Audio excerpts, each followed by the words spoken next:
Hello guys, Febreze पर आपका स्वागत है। आज बात करने वाले हैं स्टील पर पड़ने वाले केमिकल एलिमेंट्स के प्रभाव के बारे में। गाइस, अगर आप हमारे चैनल पर नए हैं और इस तरीके के और अधिक वीडियोस पाना चाहते हैं तो हमारे चैनल फैब्रिज को लाइक, सब्सक्राइब और शेयर करना बिल्कुल भी ना भूलें। तो चलिए दोस्तों, शुरुआत करते हैं आज के इस वीडियो को और जानते हैं केमिकल एलिमेंट्स के इफेक्ट्स के बारे में। तो गाइस, जैसा कि आप जानते ही हैं, स्टील बहुत सारे एलिमेंट्स से मिलकर बने होते हैं और ये सारे एलिमेंट्स अलग अलग परसेंटेज पर स्टील पर अलग अलग इफेक्ट डालते हैं या फिर उनको प्रोटेक्ट करते हैं। इसी के बारे में आज हम बात करने वाले हैं। सबसे पहले बात करते हैं कार्बन के बारे में। कार्बन किसी भी स्टील्स में बहुत ही इंपॉर्टेंट रोल प्ले करता है। ये माइक्रो अलॉइंग एलिमेंट्स होते हैं जो कि मैक्सिमम 2% तक किसी भी स्टील्स में होते हैं। कार्बन की कंपोजिशन किसी भी स्टील में बढ़ाने से उनकी हार्डनेस बढ़ जाती है और साथ में टेंसाइल स्ट्रेंथ भी बढ़ जाता है। As well as heat treatment करने पर इनकी हार्डनेबिलिटी भी बढ़ जाती है। साथ ही कार्बन की अधिकता होने से इनकी वेल्डेबिलिटी कम हो जाती है। बात करते हैं गाइस नेक्स्ट अलॉइंग एलिमेंट्स की, जो है सल्फर। सल्फर किसी भी स्टील्स में एक इम्प्योरिटी की तरह होता है जो कि 0.50% से अधिक होने पर स्टील्स में ब्रिटलनेस का कारण होता है और साथ में ही स्टील की वेल्डेबिलिटी कम होती है। सल्फर किसी भी स्टील्स में यदि 0.10 से 0.30% तक ऐड किया जाता है तो इससे स्टील की मशीनेबिलिटी बढ़ती है। साथ ही इसे रीसल्फराइज और फ्री मशीनिंग कहा जाता है। जनरली फ्री मशीनिंग एलॉयज का उपयोग उन जगहों पर नहीं किया जाता जहां पर वेल्डिंग की रिक्वायरमेंट होती है। नेक्स्ट हम बात करते हैं गाइस फास्फोरस के बारे में।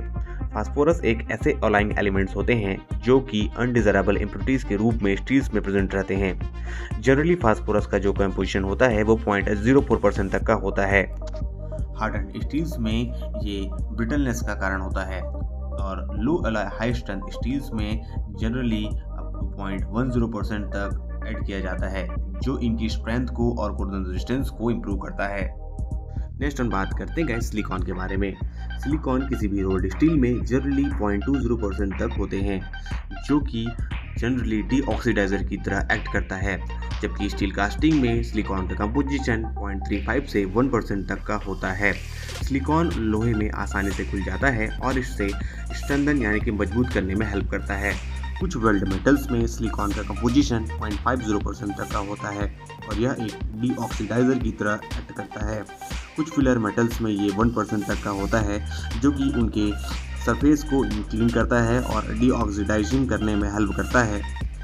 इस तरीके के फिलर मेटल का उपयोग क्लीन सरफेस पर करने की वजह से वेल्डिंग की जो स्ट्रेंथ है वो बढ़ जाती है। साथ ही डक्टिलिटी कम हो जाती है जिसकी वजह से क्रैकिंग प्रॉब्लम्स आ सकती है।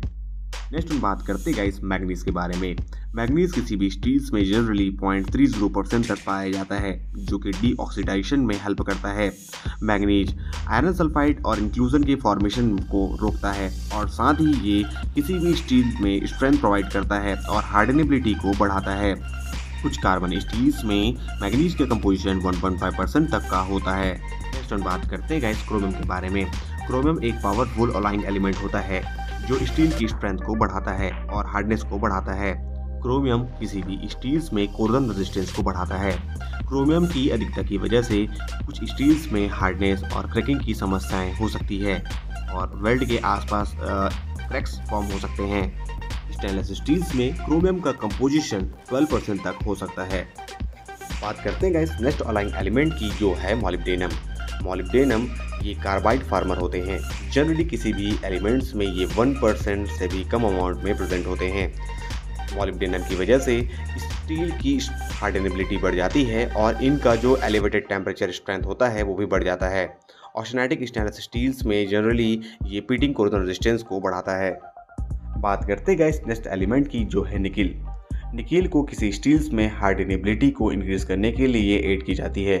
जब निकिल को ऐड की जाती है तो मटेरियल की टफनेस और डक्टिलिटी में भी इम्प्रूवमेंट हो जाता है। साथ ही मटेरियल की स्ट्रेंथ और हार्डनेस भी बढ़ जाती है। साथ ही निकिल का उपयोग कम टेम्परेचर पर किसी भी स्टील की टफनेस को इम्प्रूव करने के लिए यूज में लाई जाती है। बात करते हैं गाइस नेक्स्ट एलिमेंट की, जो है एल्यूमिनियम। एल्यूमिनियम किसी भी स्टील्स में डीऑक्सीडाइजर की तरह एक्ट करता है। साथ ही ये ग्रेन स्ट्रक्चर्स को रिफाइन करता है और टफनेस को इम्प्रूव करता है। नेक्स्ट हम बात करते हैं गाइस वैनेडियम के बारे में। वैनेडियम को किसी स्टील्स में उनकी हार्डनेबिलिटी को इंक्रीज करने के लिए ऐड की जाती है। वैनेडियम का जो कंपोजिशन होता है वो बहुत ही माइन्यूट अमाउंट्स में होता है।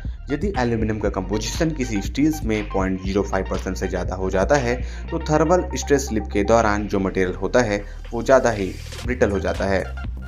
ये थी गाइस कुछ इन्फॉर्मेशन स्टील्स पर एलिमेंट्स के पड़ने वाले फैक्टर के बारे में। और अधिक जानकारी के लिए गाइस आप हमारे चैनल से जुड़े रहें। हमारे चैनल फैब ब्रिज को लाइक, सब्सक्राइब और शेयर करना बिल्कुल भी ना भूलें। Thank you for watching our videos, our channels Fab bridge.